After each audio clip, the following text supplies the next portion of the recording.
पाउंटा साहिब में पटाखों की बिक्री के लिए लगेंगे स्टॉल। एसडीएम चीमा बोले अस्थायी लाइसेंस अनिवार्य।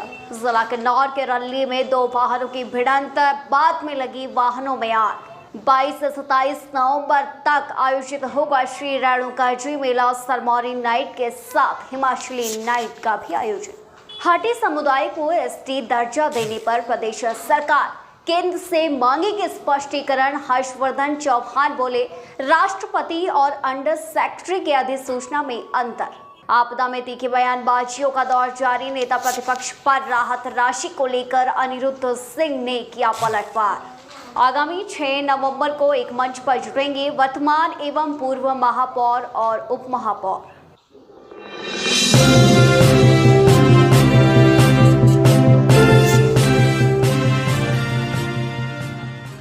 और समाचार विस्तार से। उपमंडल पाउंटा साहिब में हर वर्ष की भांति इस वर्ष भी पुलिस मैदान में पटाखों की बिक्री के लिए स्टॉल लगाए जा रहे हैं, जिसके लिए एसडीएम कार्यालय में आज बैठक हुई और पटाखों के स्टॉल के लिए खासतौर पर 2 जगह चिन्हित की गई है। इस संदर्भ में एसडीएम गुंजन सिंह चीमा के साथ व्यापार मंडल और स्थानीय व्यापारियों ने बैठक भी की। बजे करीब बैठक बुला रखी थी। जो पटाखों की सेल है सब डिवीज़न पाउंटा के, उसके निर्धारण के लिए तो हमारी 2 जगह निर्धारण है। एक तो हमारी थाने के सामने जो हमारा ग्राउंड है, और एक हमारा यहाँ पे बद्रीपुर चौक के पास जो हमारा एक स्थान है, जो हर साल जहाँ पे पटाखों का सेल स्टॉक्स लगता है, उसके लिए हम लोगों ने आज समय और उनका जो 4 दिन का समय है, बेसिकली 8 नवंबर से लेके 12 नवंबर तक के लिए हमने उनको चयनित किया है। साथ में अग्निशमन के अधिकारी भी यहाँ मौजूद थे। उनकी एक गाड़ी यहाँ पे परमानेंटली स्टेशन रहेगी। साथ में उनकी जो 2 गाड़ियाँ वो ऑन द टिप्स रहेंगी, क्योंकि बाकी भी जगहों के लिए भी उनको भी सतर्क रहना पड़ता है। पुलिस से भी ये आग्रह किया गया कि वो ट्रैफिक की व्यवस्था बना के रखें।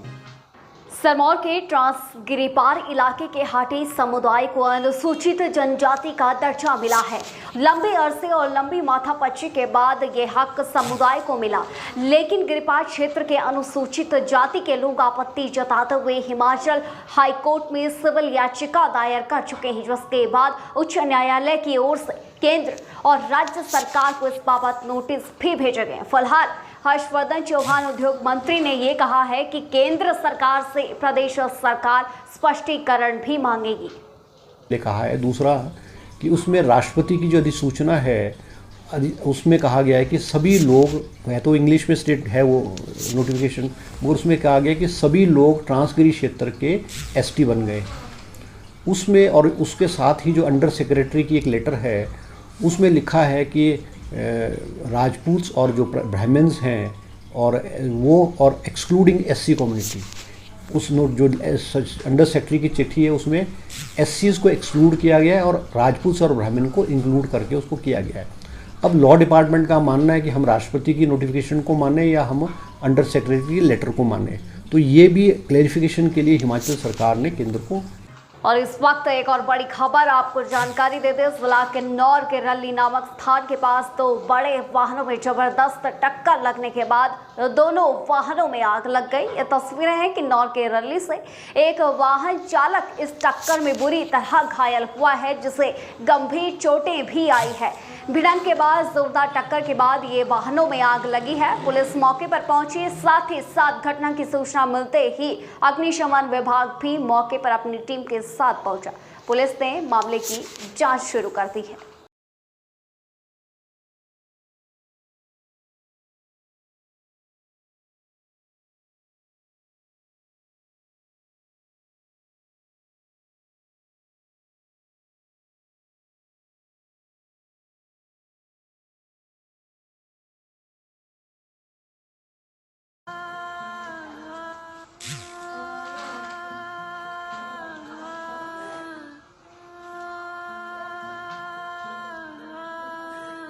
घर से दूर होकर भी दिल को हमेशा यह एहसास रहता है, उनका प्यार और फिक्र हमेशा मेरे साथ रहता है। भूषण ज्वेलर्स, अनमोल रिश्तों के लिए। ब्रेक के बाद स्वागत है। पंचायती राज मंत्री अनिरुद्ध सिंह ने विपक्ष पर निशाना साधा और कहा कि आपदा में जिन जिन लोगों ने भी मुआवजे के लिए आवेदन किया उनको अभी तक लगभग 30 करोड़ रुपए प्रदेश सरकार पहली किश्त आवंटित कर चुकी है। जयराम ठाकुर जनता को लगातार गुमराह करने की राजनीति कर रहे हैं और तभी सत्ता से बाहर हुए और एक ईगो लेके जो है पूरे प्रदेश में घूमते रहे। और मैं उनकी जानकारी के लिए आपके माध्यम से बताना चाहूँगा, जिसने भी अप्लाई किया है उनका प्रोसेस चल रहा है। जो किराए की बात है, अर्बन और रूरल दो करे हैं। इसके अलावा जो आपदा की बात करी है कि आपदा में किसी को पैसे नहीं मिले, मैं बताना चाहूँगा जयराम जी अपने ही ज़िले में थोड़ी जानकारी ले लें, ना कि दिल्ली बैठ के या इधर उधर घूम फिर के जो मीडिया को गुमराह करे और लोगों को गुमराह करे। करीबन 70 करोड़ की डिमांड जो है वो मंडी ज़िले ने करी थी।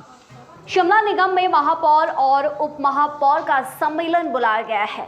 इस दौरान मेयर सुरेंद्र चौहान ने कहा कि शहर के विकास और सौंदर्यीकरण के लिए निगम की आय बढ़ाने के लिए सुझाव भी लिए जाएंगे। मैं एक नई पहल मैंने कोशिश की, एक नई पहल करने की, एक किस तरह से हमारे जो एक्स मेयर और डिप्टी मेयर या नगर निगम शिमला में जिन्होंने अपनी सेवाएं दी और अलग अलग पार्टी से कांग्रेस, बीजेपी, सीपीएम सभी लोगों ने यहाँ पे अपने अपने लेवल पे काम किया है। उत्तर भारत का प्रसिद्ध अंतर्राष्ट्रीय श्री रेणुका जी मेले का आयोजन 22 से 27 नवंबर तक होने जा रहा है। जानकारी देते हुए उपायुक्त सिरमौर सुमित खिमटा ने बताया कि सांस्कृतिक संध्याओं के लिए प्रसिद्ध कलाकारों को यहाँ पर बुलाया गया है। इसके अलावा सरमौरी नाइट और हिमाचली नाइट का भी यहाँ पर आयोजन रखा गया है।